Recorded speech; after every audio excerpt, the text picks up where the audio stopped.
I knew when I started it was impossible, and I'm going to prove to myself that it is possible anyway.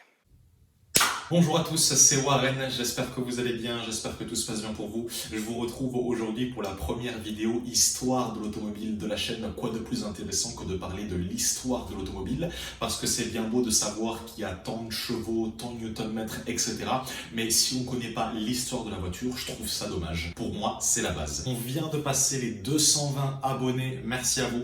Pour ceux qui sont nouveaux sur ma chaîne, je vous souhaite la bienvenue. N'hésitez pas à vous abonner si vous êtes intéressé par les voitures et plus généralement par ce qui concerne l'automobile. Plein de vidéos à venir sur la chaîne, essais, car spotting, road trip, événements et j'en passe. Ça me fait extrêmement plaisir de vous faire cette vidéo. Le but des chapitres histoire et des prochains chapitres qui vont arriver, c'est d'apprendre des choses pour vous et pour moi. Parce qu'en travaillant sur la vidéo, j'ai appris énormément de choses sur la voiture dont nous allons parler aujourd'hui. Je connaissais très peu de choses avant de commencer mes recherches et maintenant j'en sais beaucoup, donc merci à vous les abonnés. Et aujourd'hui, vous avez tapé très fort puisque la voiture qui a été choisie est la Koenigsegg Agera RS 101. Alors, avant de parler de cette magnifique voiture, on va d'abord faire un point sur l'histoire de la marque Koenigsegg et ensuite on parlera de l'histoire de la voiture. Donc, avant de parler de la voiture, quelques mots sur l'histoire de la marque. Koenigsegg est la marque d'hypercar la plus récente du monde. Elle a été créée en 1994 par le Suédois Christian von Koenigsegg.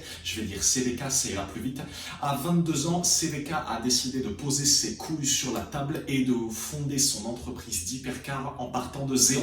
Et ça a marché, puisqu'aujourd'hui, les collectionneurs s'arrachent les modèles à coût de plusieurs millions d'euros. Pour ma part, ce qui m'impressionne, c'est que CVK a su très vite dépasser la concurrence, puisqu'il y a 15 ans en arrière, personne ne connaissait Koenigsegg, et aujourd'hui, ce sont les hypercars les plus puissantes du monde. La preuve, puisque le 1er octobre 2017, la Koenigsegg Agera RS a battu le record du monde du 0-400 en 36,4 secondes, détenu précédemment par la Bugatti Chiron qui était de 42 secondes, soit 5,6 secondes de mieux que la Bugatti Chiron, c'est énorme. Aujourd'hui, en 2020, très peu de marques sont capables de rivaliser avec Koenigsegg, hormis Pagani, Bugatti, la Ferrari chez Ferrari, la Veneno et la Centenario chez Lamborghini et la Senna chez McLaren. Ça se compte vraiment sur les doigts de la main. 16 modèles Koenigsegg ont été créés entre 1996 et 2020, puisque CVK a fondé son entreprise en 1994, mais le premier modèle n'est sorti qu'en 1996.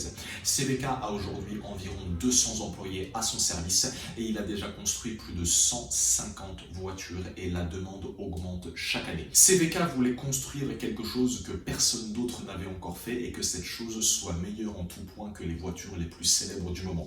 Et lors d'une interview en 2016, il a dit une phrase qui a marqué les esprits et qui marquera à jamais l'histoire de l'automobile.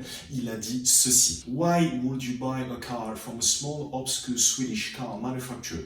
Because no one else can do what we are doing. If you want that, you can't get it anywhere else. Traduction en français: pourquoi iriez-vous acheter une voiture chez une petite entreprise suédoise méconnue? Eh bien, parce que personne ne fait ce que nous faisons. Si vous voulez cette voiture, vous ne la trouverez nulle part ailleurs. And as I said when I began talking here, why would you buy a car from a small, obscure Swedish car manufacturer? Because no one else can do what we're doing. If you want that, you can't get it anywhere else. L'objectif était donc clair et net, apporter l'exclusivité avec un E majuscule aux futurs clients. CVK est également très proche de ses clients parce qu'il les accompagne lors de certains événements automobiles comme le SOC par exemple, ce Cars Owners Cycle.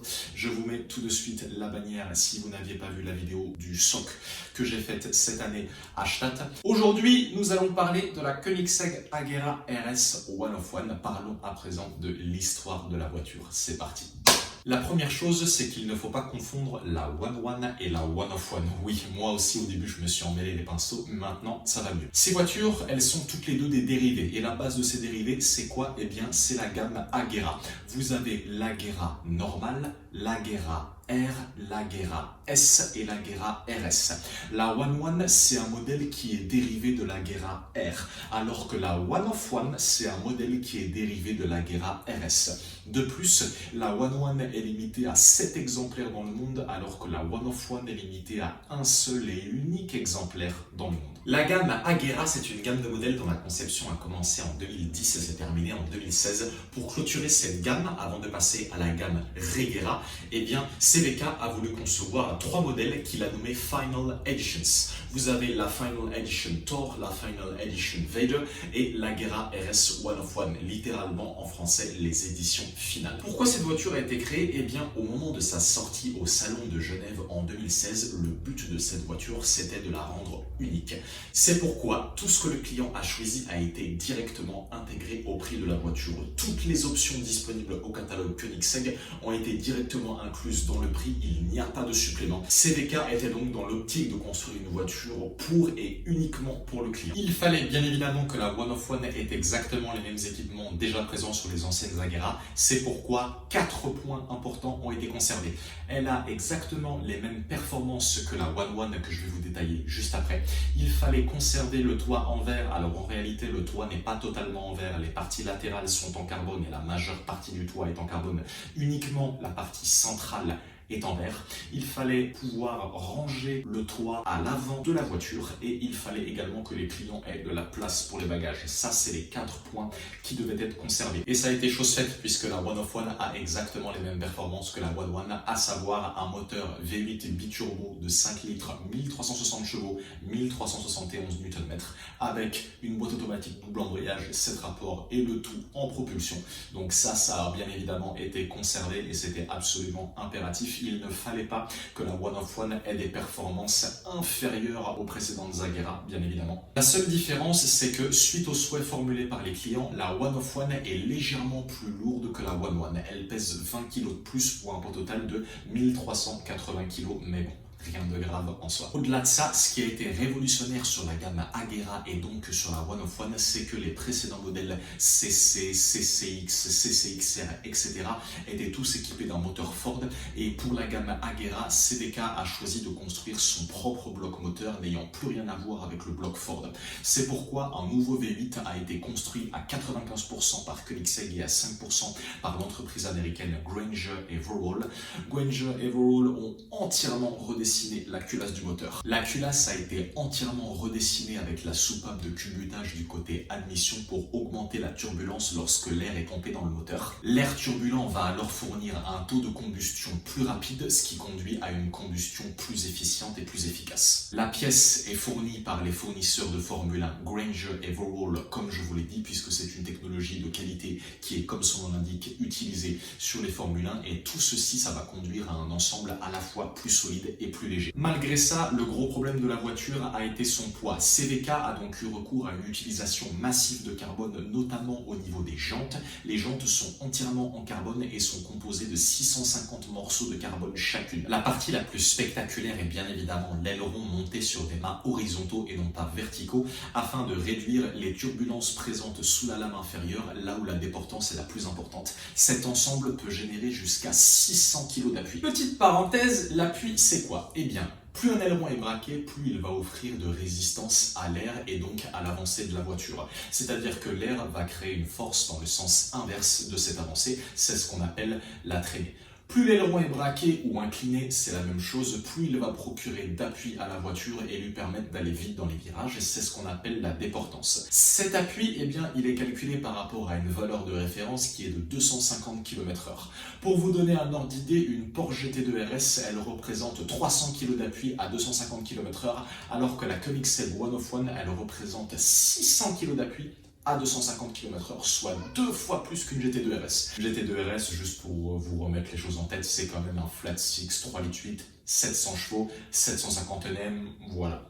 Juste pour que vous réalisiez un petit peu la chose, donc c'est des statistiques qui sont assez impressionnantes. Concernant l'intérieur de la voiture, CVK a choisi d'y apporter une touche d'originalité puisqu'il a choisi de mettre des sièges sport avec des surpiqûres orange. On a un compteur de vitesse qui monte jusqu'à 450 km/h et 8000 tours minute. On a également un frein à main qui est mécanique et non pas automatique comme sur la plupart des voitures d'aujourd'hui. Le châssis est bien évidemment entièrement en fibre de carbone. Un échappement en titane. Le but de cet échappement en titane, c'est de résister à des températures qui vont être extrêmement élevées. C'est la fonction principale du titane qu'on appelle la résistance thermique. Mais le plus incroyable, c'est pour moi ces portières qui passent de l'horizontale à la verticale en 1 seconde. CVK a su une fois de plus se démarquer puisque les portières en élytre vitres avaient déjà été faites chez McLaren et les portières papillons avaient déjà été faites chez Lamborghini. Donc il a dessus une fois trouvé quelque chose qui n'avait jamais été fait. Donc si on fait un petit résumé de tout ça, on peut dire que la Koenigsegg 101 c'est clairement la voiture du futur. Elle a des lignes de carrosserie qui n'avaient été jamais vues sur une voiture ou sur une hypercar auparavant. CVK, il a su apporter quelque chose de nouveau. Ça restera gravé bien évidemment dans l'histoire de l'automobile. Et il y a encore d'autres modèles qui vont arriver en 2020 cette année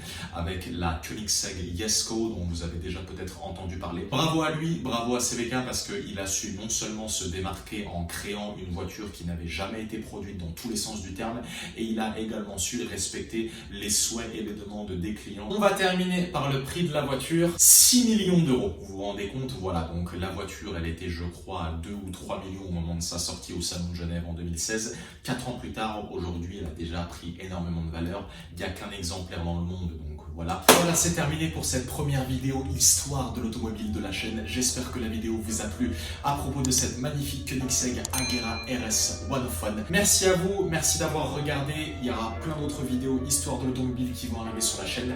Je vous rappelle le principe, vous choisissez une et une seule voiture, vous mettez dans les commentaires la voiture dont vous voulez qu'on parle et la voiture que vous avez choisie sera peut-être celle dont nous allons parler dans la prochaine vidéo. Je vous rappelle le fonctionnement, la voiture qui obtient le plus de likes sera celle dont nous allons parler dans la prochaine vidéo. Si une ou plusieurs voitures obtiennent le même nombre de likes, eh bien c'est moi qui choisirai parmi les voitures que vous avez proposées. J'espère que la durée de la vidéo vous a convenu. J'ai essayé de condenser au maximum les informations pour éviter que ça fasse une vidéo de 35 minutes comme je le fais d'habitude parce que je sais que mes vidéos sont longues. J'espère que la durée vous a plu. En attendant, je vous dis prenez soin de vous. Je vous dis à très bientôt également pour de nouvelles vidéos parce que j'ai encore plein de belles choses à vous montrer. Il faut que je monte les vidéos, etc. J'ai encore pas mal de boulot. J'espère que la vidéo vous a plu. Merci d'avoir regardé et je vous dis à très bientôt pour de nouvelles vidéos. Prenez soin de vous la famille. Ciao, ciao.